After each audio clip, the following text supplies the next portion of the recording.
شكرا يا ربي شكرا هديت قلبي شكرا نورت دربي شكرا شكرا يا رب. نحمده ونصلي على رسوله الكريم اما بعد فاعوذ بالله من الشيطان الرجيم بسم الله الرحمن الرحيم كنتم خير أمة أخرجت للناس صدق الله العلي العظيم وقال النبي صلی اللہ علیہ وسلم خیر الناس من ينفع الناس اور كما قال علیہ الصلوۃ والسلام۔ آج ہماری تقریر کا موضوع ہے خیر امت، بہترین امت۔ دوسرے الفاظ میں ہم اس کو سمجھ سکتے ہیں سب سے بہتر لوگ۔ اس روئے زمین پر اللہ تبارک تعالیٰ نے امت محمدیہ کو خیر امت کہا ہے، بہترین امت کہا ہے، سب سے اچھی جماعت اور اچھا گروہ فرمایا ہے۔ اس کی وجہ کیا ہے وہ ہم لوگوں کو سمجھنا ہے۔ اللہ تبارک تعالیٰ نے کنتم خیر امت اخرجت للناس کہا ہے۔ خیر امت کی ایک وجہ بیان کی ہے، وہ ہے اخرجت للناس۔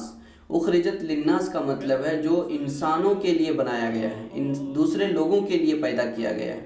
وہ اپنی زندگی کے لیے نہیں بلکہ دوسروں کی زندگی کے لیے کام کرتا ہے۔ وہ اپنے لیے نہیں جیتا بلکہ دوسروں کے لیے جیتا ہے۔ جو انسان دوسروں کو فائدہ پہنچانے کے لیے اور دوسروں کی بھلائی کے لیے اور دوسروں کی خیر خواہی کے لیے کام کرتا ہے اسی کو خیر امت کہا گیا ہے۔ اور یہ کیوں کہا گیا؟ اس لیے کہا گیا ہے کیونکہ وہ اللہ کے عیال کے لیے، اللہ کے خلق کے لیے، اللہ کی مخلوقات کے لیے کام کرتا ہے، اس لیے اس کو سب سے بہتر انسان کہا ہے۔ ایک حدیث میں اللہ کے نبی صلی اللہ علیہ وسلم نے فرمایا الخلق عیال اللہ وَأَحَبُّهُمْ من انفعهم لعیالہ۔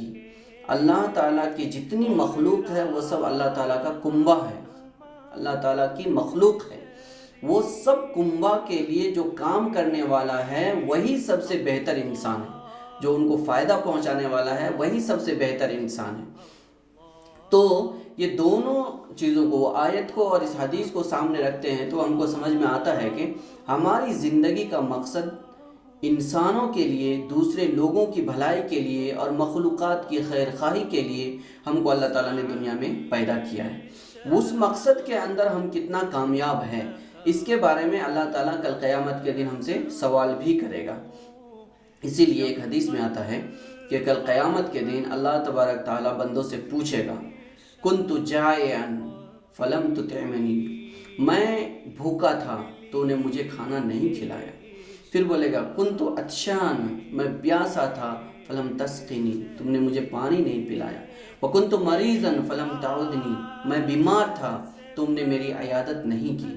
تو یہ سب سننے کے بعد ایک بندہ کہے گا کہ یا اللہ تو کیسے بھوکا ہو سکتا ہے، تو خالق ہے، تو پیاسا کیسے ہو سکتا ہے، تو ان چیزوں سے بے نیاز ہے، تو بیمار کیسے ہو سکتا ہے، یہ تیرے سے بہت پرے کی بات ہے۔ تب اللہ تعالیٰ کہے گا کہ میرا فلاں بندہ بیمار تھا، اگر تو اس کی عیادت کرتا تو میری عیادت کرتا۔ فلاں بندہ بھوکا تھا، اگر تو اس کے بھوک میں کھانا کھلاتا تو مجھے کھانا کھلاتا۔ فلاں بندہ میرا پیاسا تھا، میری فلاں مخلوق پیاسی تھی، اگر تو اس کو پانی پلاتا تو مجھے پانی پلاتا۔ تو اللہ تبارک تعالیٰ ایک مخلوق کے پانی پلانے کو، ایک مخلوق کے کھانا کھلانے کو، ایک مخلوق اور بیمار کی عیادت کرنے کو، اس کے دکھ اور درد میں شریک ہونے کو، اپنے کو پانی پلانا اور اپنے کو کھانا کھلانا کہہ رہا ہے۔ اس سے ہمیں اندازہ ہوتا ہے کہ اللہ تبارک تعالیٰ کے نزدیک ایک بندے کو کھانا کھلانا، اس کی ضرورت کو پورا کرنا، بیماری میں اس کا ہیلپ کرنا، مدد کرنا، تعاون کرنا کتنا بڑا عمل ہے۔ اسی وجہ سے اللہ تبارک تعالیٰ نے انسان کو سب سے بہتر امت کہا ہے۔ ہم نے آج تک کسی گائے کو، کسی بھینس کے لیے گھر بنا کر دیتے ہوئے نہیں دیکھا، ظلم ہو رہا ہے تو تعاون کرتے ہوئے نہیں دیکھا، بچاتے ہوئے نہیں دیکھا، لیکن ایک انسان یہ سب کام کرتا ہے۔ کسی مخلوق پہ ظلم ہوا تو اس کو بچاتا ہے، کسی کو کوئی ضرورت پیش آئی تو وہ ضرورت پوری کرتا ہے، کسی کے اوپر کوئی مصیبت آئی تو وہ مصیبت کو دور کرتا ہے، بیماری میں سپورٹ کرتا ہے۔ اس لیے اللہ تعالیٰ نے انسان کو سب سے بہتر مخلوق اور خاص طور سے امت محمدیہ کو سب سے اچھی امت کہا ہے۔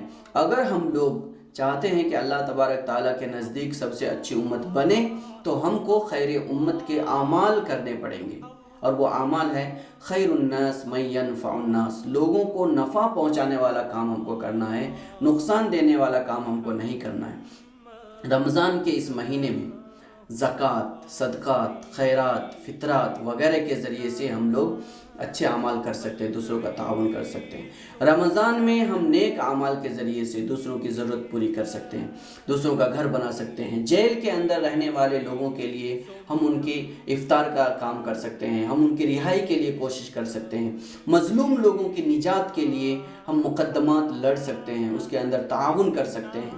یہ سب کام انسان کے کام ہیں، اور یہ سب ہم کے لیے ہم کو اللہ تعالیٰ نے پیدا کیا ہے۔ اسی لیے اللہ کے نبی صلی اللہ علیہ وسلم نے فرمایا اعملوا فکلکم میسر لما خلق لہ، تم سب کام کرو جس کے لیے تم کو پیدا کیا ہے اللہ تعالیٰ نے، وہ کام تمہارے لیے آسان بھی کرے گا۔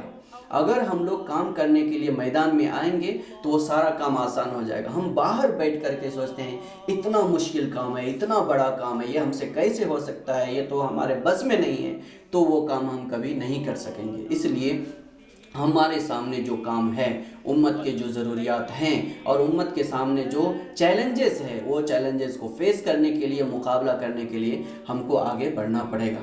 آگے بڑھ کر ہم آئیں گے تو وہ کام ہمارے لیے آسان ہو جائے گا، اور یہ آسان اللہ تعالیٰ کرے گا۔ اسی کے بارے میں علامہ اقبال کا ایک شعر ہے، درد دل کے واسطے پیدا کیا انسان کو، درد دل کے واسطے پیدا کیا انسان کو، ورنہ طاعت کے لیے کچھ کم نہ تھے کروبیاں۔ تو اللہ تعالیٰ سے دعا کریں کہ اللہ تعالیٰ ہم سب کو خیر امت بن کر کے کام کرنے کی توفیق عطا فرمائے۔ وآخر دعوانا الحمدللہ رب العالمین، والسلام علیکم ورحمۃ اللہ وبرکاتہ۔ شكرا يا ربي شكرا، هديت قلبي شكرا، نورت دربي شكرا،